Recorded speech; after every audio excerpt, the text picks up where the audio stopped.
Nice rainy day today. Every time it rains, I come out and look at my fish, check them out. pH can change. It's good to recognize if there's any problems up front. You see anybody acting differently, it just allows you to get ahead of the situation. So if I see anything, if I see any flashing or anything, you can do a scrape or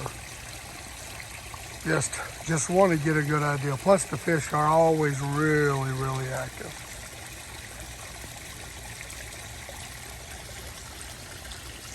Look at that big girl coming up over on the backside.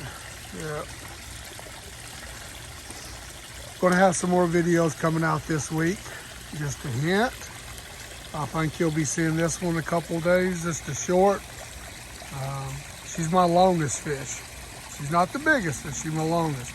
Love, love, love this kahaku. If you got a chance to get those, get you one. Really, really good size, thick. Look at her, she looks like a tank. You know, I can't wait to see how long it takes her to catch up to Kayla, my showa, that I featured a couple weeks ago. When I pulled Kayla, I noticed a little bit of coloring on her head, which will be nice.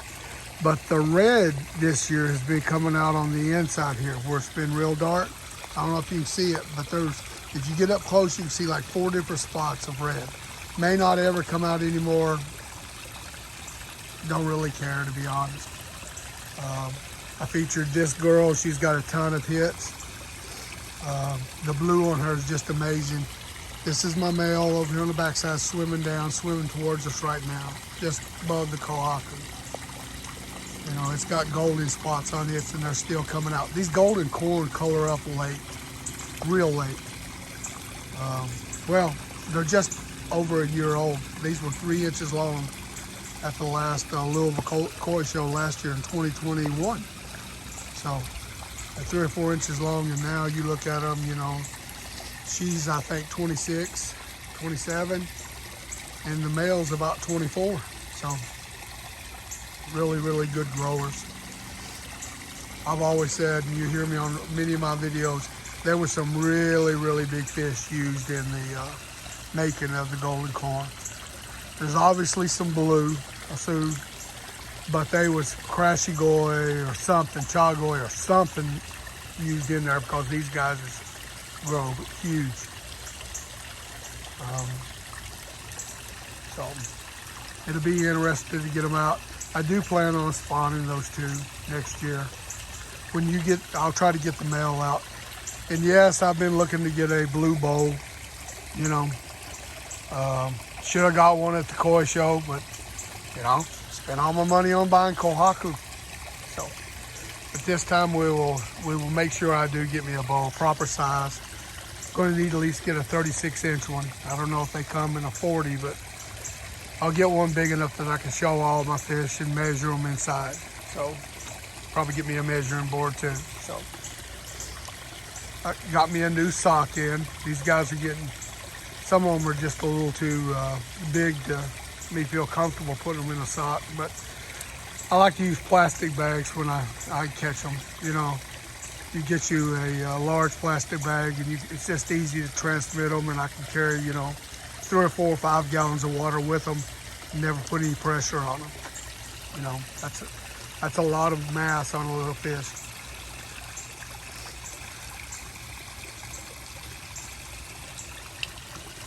But like I say plenty of times, anytime there's a change in weather or something, you want to check out your fish. You know, make sure everything's going well. It's raining. We've got quite a bit of rain today, which we haven't got all year. So I come out and make sure that nobody's flashing, nobody's acting up. You know, nothing's just out of the ordinary. If it is, then you check your water parameters and you deal with it accordingly. It'll be a big cleanup weekend this week. It's the weekend to completely break down the overflow filter. We'll clean this off a little bit. I do have another trespasser. I saw a bullfrog about the size of a quarter. I think there's a creek down here about 200 yards in the woods, and I think they come up from it. But we'll have to get in and dig it out and make sure it goes. Don't want it to have anything to do here. You can see the yellow on the outside of this golden corn male right there. Is really starting to come up nicely.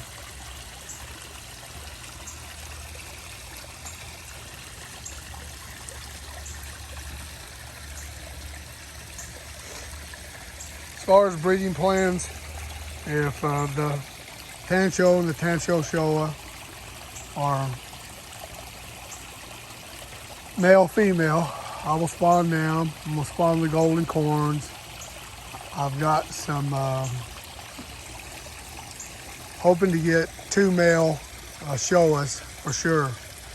Now, I'm pretty well sure my Sankey is a male.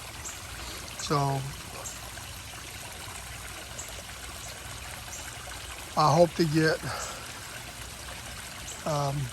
Alex and Julia up at Kyle Decoy to pull me some of each. They're supposed to bowl them. I know they're real busy right now with their expansion. Can't wait to go up and see that. Hell, I'm planning on going up and picking the fish up just to get to see the new pond. You know, I'm planning on expanding mine, and it's a good thing you can do is visit as many ponds as possible to get ideas. Some things I'll be looking at as I expand is, will I put in a bottom drain? The way my land is made, it'll be pretty simple. I put in bottom drain, I could build me a pump house down here. Whoops, don't let me drop it. Roughly down in this area, and it would be, you know, at least a foot lower than the bottom of the pond. And we could just run the pump from the house, allow me to put heating in there, because these guys are eventually going to get too big to take in the house. But got some good stuff coming on the indoor pond. You'll be wanting to see it. Plan on keeping it in the garage to where I can open the garage door on those warm winter days and make sure, you know, everybody gets to stay warm all year. We'll throw in a divider like I use for my cichlids, keeping my males and females on opposite sides. That way there's no chasing. So, and then I'll actually turn around and use the indoor pond when I start to get ready to move people out to spawn. I'll spawn like, most likely the Showa. That's the one I get the most requests for. But the Sankeys may spawn if I get the male pond up on the hill done. I may put my Sankeys in there and just spawn them and then move them. Keep the males separated for a while, or keep them together after they spawn and not worry about it. But see if I can get a really good look at this.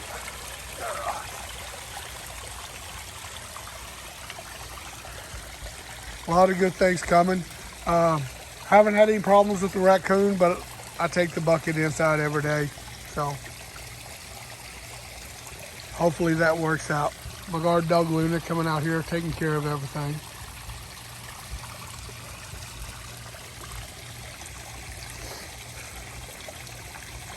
Nice rainy day, but I tell you, there's nothing more relaxing than sitting in a little bit of a drizzle and enjoy watching the koi.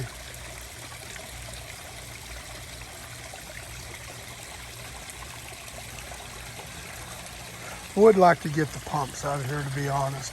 So if anybody's got any ideas on bottom drains, I actually have seen a couple ways people have made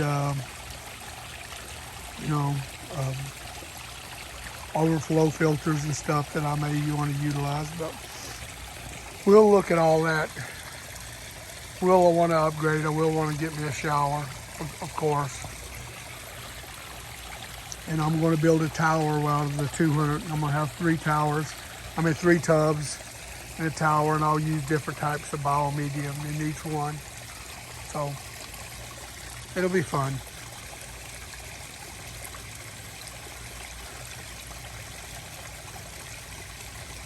Tuesday we don't have judo, so I usually come out and watch and enjoy. These guys are slowly eating here. It's late in the day. So it's my chance to get a real good look at everybody. Hope you all enjoy. Please like and subscribe.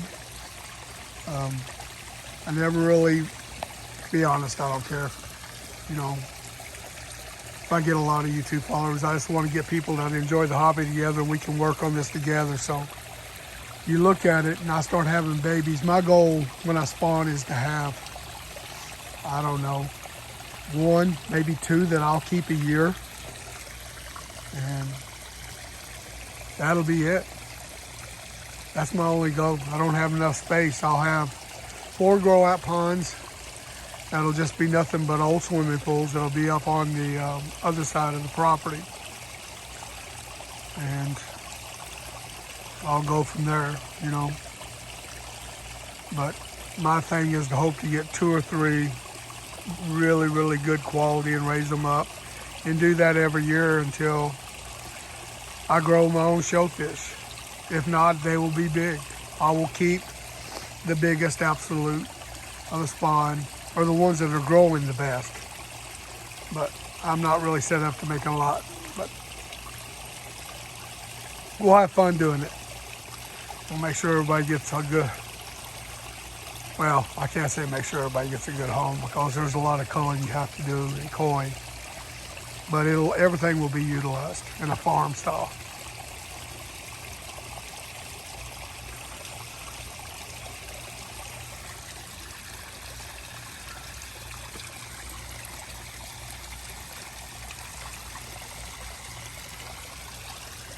Thanks for watching, guys. If you got any questions, send them to me.